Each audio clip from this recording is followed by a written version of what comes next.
Welcome, today in front of me XIAOMI 11T, and I'll show you how to hide photos in gallery on this device.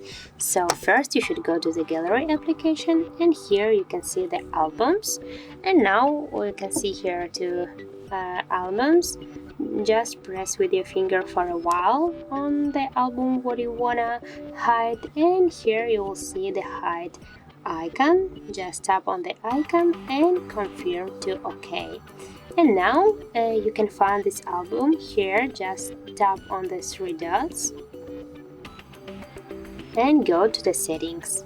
Now you can see here the view hidden album section. Go there and you can see this album is here. Now if you want to just unhide this album, tap on this switcher and tap to OK.